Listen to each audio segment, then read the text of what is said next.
September 11. That would be another example of activities that they were involved that were against the security and the interests of the Americans with cost in terms of lives. Well, that was going to be my next question, is how do you connect what the Turkish government was doing to the direct and indirect loss of American lives?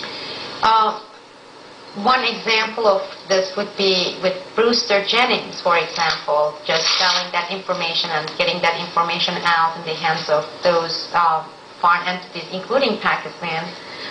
One of the things that the CIA was asked for to right away do damage assessment, and one of the things that came out of it was the damage assessment included damage to assets, both in terms of effectiveness, which was neutralized, and the Brewster Jennings Front Company for CIA had to be immediately absolved that summer after this information was obtained. But also there were assets and U.S. people who were compromised because of that within these foreign governments. That's another. And the third one that I started talking about were helping these individuals come to first Azerbaijan, then Turkey, and these are certain Mujahideen groups starting from 1995, 1996. They were given Turkish passports. In some cases, they were given Azerbaijani passports, and Turkey played a very active and important role in taking these people and moving them into Europe, and some of those people actually ended up in the United States. Okay. And I think you indicated earlier that the Turkish government, to your knowledge, was providing support to what was once called the Mujahideen, is now called Al-Qaeda. And it has generally been publicly reported that Al-Qaeda was behind the 9/11 attacks. Correct. And that cost American lives. Correct. How else has, to your knowledge, the Mujahideen or Al-Qaeda that Turkey was supporting cost American lives? September 11 and the other category I talked about was the intelligence and identifying assets or the front companies. The third category that involved narcotics activities, and that was, at least until I left, these Turkish people, and some of them are directly connected to Turkish intelligence and Turkish military in the United States. They played a very significant role in bringing in heroin from sourced from Afghanistan to Turkey, but from Turkey into both the United States, but also directly to Belgium. So large quantity, very, very large quantity of heroin. So if I were to say that if I were a congressperson and I'm taking money from the Turkish government, either directly or indirectly, would it be a fair statement that I'm taking money from a government that has engaged in policies and practices that have cost American lives? Correct. Are you familiar with a person named Fethullah Gulen, G-U-L-E-N? Yes. Can you tell us who that is? My information is mainly about his activities and issues that were again done from late 1990s until I left, and then after that it will be known activities here in the United States. He was the religious activist figure in Turkey, and he landed on Turkish government's wanted list and was going to be persecuted for wanting to throw Turkish secular government, replace it with Islamic Sharia type of government. And when he was wanted in Turkey for that, and he was going to go to jail, persecuted, he actually got on the plane and came to the United States, and he was given immediately visa to stay in the United States. And he's been in the United States until now, as far as I know. He has since established more than 300 madrasas in Central Asia and what he calls universities that have a front that is called moderate Islam. But he is closely involved in training like militia Islam, who are brought from Pakistan and Afghanistan into Central Asia, where his madrasas operate. And his organization's net worth is estimated to be about $25 billion. He has opened several Islamic universities in the United States. As I said, it's being promoted under moderate Islam.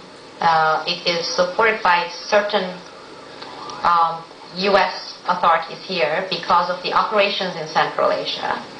But what they have been doing since late 1990s is actually radical Islam and militarizing these very, very young, from the age 14, 15, by commandos they use, and this is both commandos from Turkish military, commandos from Pakistani ISI in Central Asia and Azerbaijan, and after that they bring them into Turkey, and from Turkey they send them through Europe to Europe and elsewhere. Up until 1999,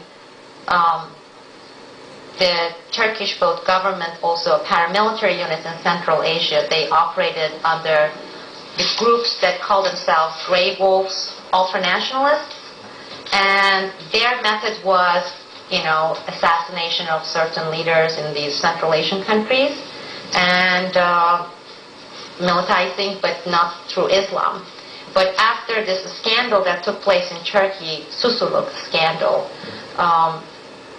they were no longer supported by certain segments in the United States, and instead some of our people involved in foreign policy, they supported the Islamic movements of Gulen in those Central Asian countries in order to counter Russia as far as the energy sources are concerned in those countries.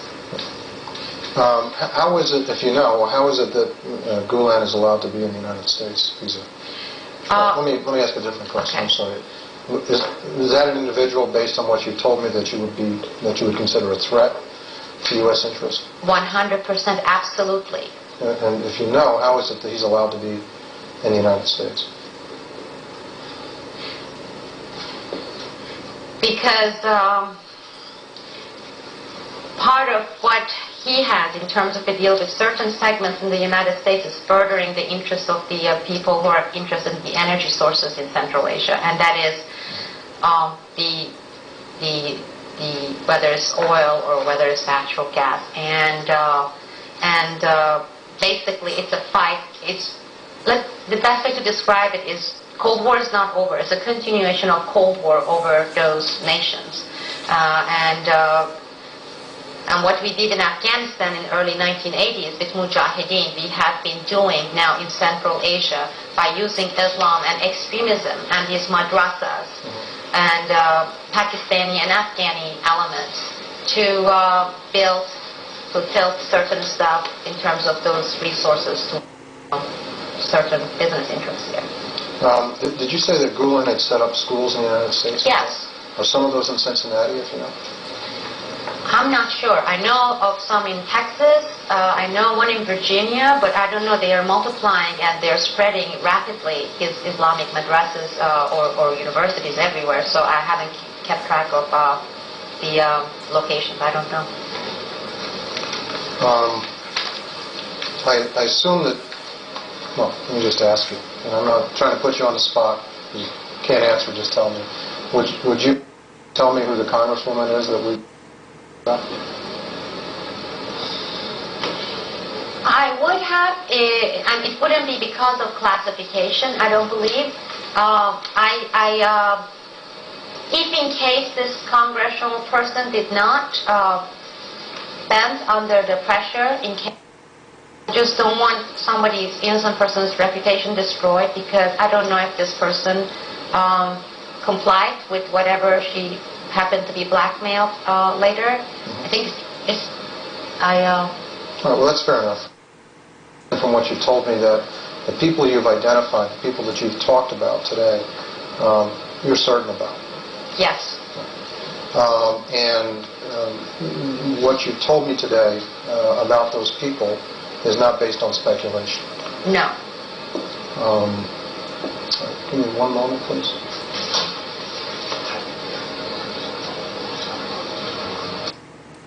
September 11.